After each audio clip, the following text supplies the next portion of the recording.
आज की कहानी गोवा शहर में घटी एक सच्ची घटना पर आधारित है। गोवा शहर के वीराने में बने पिंटो हाउस को विक्रम ने किराए पर लिया और विक्रम उस घर में शिफ्ट भी हो गया। पिंटो हाउस में रहते हुए विक्रम को 1 हफ्ता बीत चुका था। पिंटो हाउस समुद्र के किनारे था। उस घर से व्यू बहुत सुंदर दिखाई देता था, लेकिन उस घर का किराया बहुत ही कम था। विक्रम को इस बात पे ज़रा सी भी हैरानी नहीं हुई, बस उसे तो इस बात की खुशी थी, इतना सुंदर घर उसे बहुत ही कम कीमतों पर किराए पर मिल गया। लेकिन एक बड़ी हैरानी की बात थी, जब भी विक्रम ऑफिस से घर लौटता तो उसे ऐसा लगता जैसे कि उस घर में कोई और भी है। उसे कुछ आवाज़ें सुनाई देती, जैसे कि कुछ लोग एक आपस में बात कर रहे हैं, और जब विक्रम उन आवाज़ों के पीछे जाता तो उसे वहाँ कोई ना मिलता। वहीं एक फ्राइडे द 13th की रात को जब विक्रम अपने घर में खाना खाकर टीवी देख रहा था, तभी उसे ऐसा लगा जैसे कि कोई उसके पीछे खड़ा हो। विक्रम चौंक कर पलटा तो देखा वहाँ कोई नहीं था। अचानक ही टीवी अपने आप बंद हो गया और लाइट भी अपने आप ऑन ऑफ होने लगी। विक्रम को लगा शायद फ्यूज़ बॉक्स में कोई प्रॉब्लम हो गई है। विक्रम फ्यूज़ बॉक्स देखने जा ही रहा था कि तभी घर की घंटी बजी।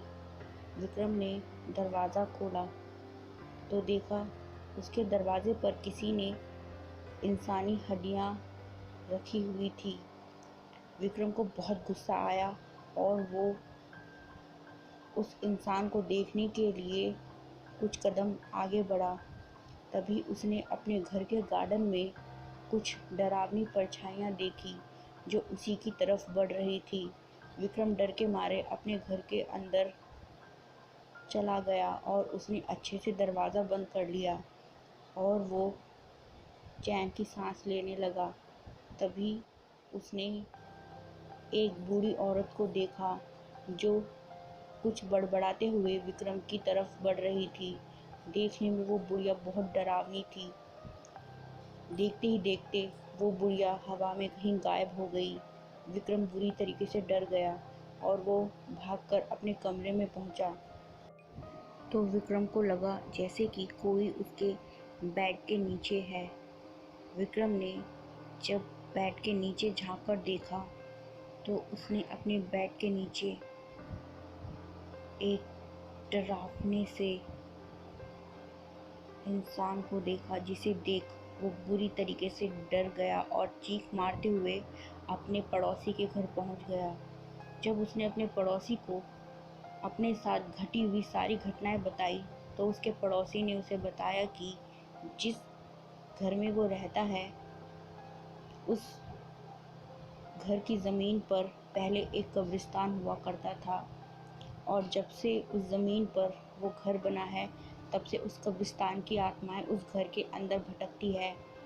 वो आत्माएं उस घर में रहने वाले इंसान को या तो मार देती हैं या फिर हमेशा हमेशा के लिए पागल कर देती हैं। ये बात सुन विक्रम तो डर से पसीना पसीना हो गया और अगले ही दिन उस घर को छोड़कर चला गया। आपसे फिर मिलेंगे ऐसी ही एक और डरावनी कहानी के साथ। हे गाइस, अगर आप सभी को इसी तरीके से और भी हॉरर स्टोरी सुननी है तो प्लीज़ मेरे चैनल को सब्सक्राइब कीजिए और वीडियोस को लाइक कीजिए।